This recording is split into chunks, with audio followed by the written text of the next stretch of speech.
Alors, Pape Farah, Mali, le jour de la fête nationale, le djinn publie une nouvelle vidéo montrant des otages militaires. C'est ça, Djeynaba, le Mali a célébré le 65e anniversaire de son indépendance hier, et alors que le chef de l'État s'est félicité de son discours du désarroi des groupes armés face à la pression de l'armée malienne.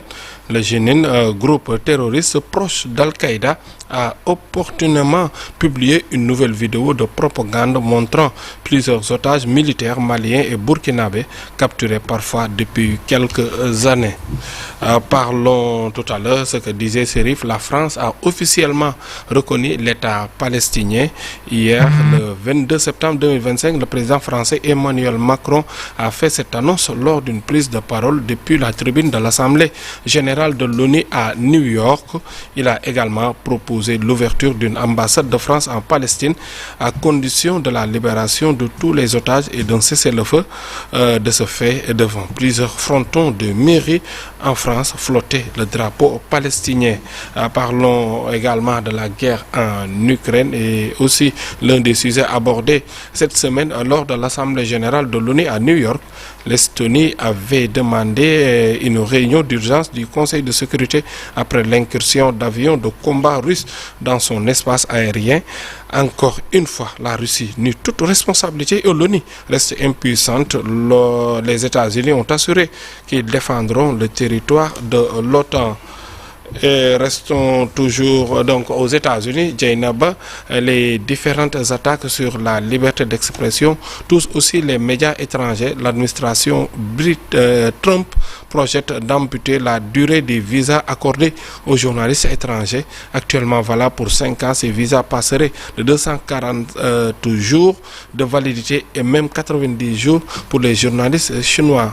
Pour finir, Ousmane Dembélé est devenu le 6e Français à décrocher le ballon d'or, devançant au classement l'Espagnol Lamine Yamal après une saison exceptionnelle ponctuée par une victoire en Ligue des Champions.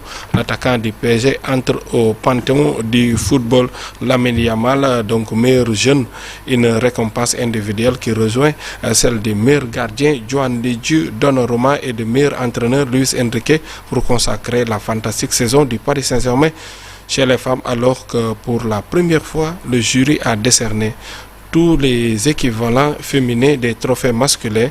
C'est Anaïta Bonamati qui a été couronnée pour la 13e fois de suite. Djeynaba Seydou, c'était tout pour les actualités hors de nos frontières. C'est un réel plaisir de voir Dembélé aussi content de brandir donc le ballon d'or. Merci beaucoup ci ni ngeen àndee ak ñun seen télévision Futur Média. Alors Infomata wax naa ko, première matinale du Sénégal. Vous êtes très nombreux à nous suivre un peu partout donc au Sénégal et donc ca bitim réew, donc di xalaat bu baax a baax sénégalais yi nga xamante ni ci jamono ji ñi ngi ci liggéey bi di rek seetaan Info Matin di xool information yi. wax naa ko première matinale bi leen di gunge ba 9h45 jukkil leen lépp lu fi ruusandi ci xibaar. Merci beaucoup Pape Farah Gningue. léegi nag mbokk yi ñu yegsi ak yéen ci li yéene kay xëy tey ñu ànd ci ak Cheikh Diop.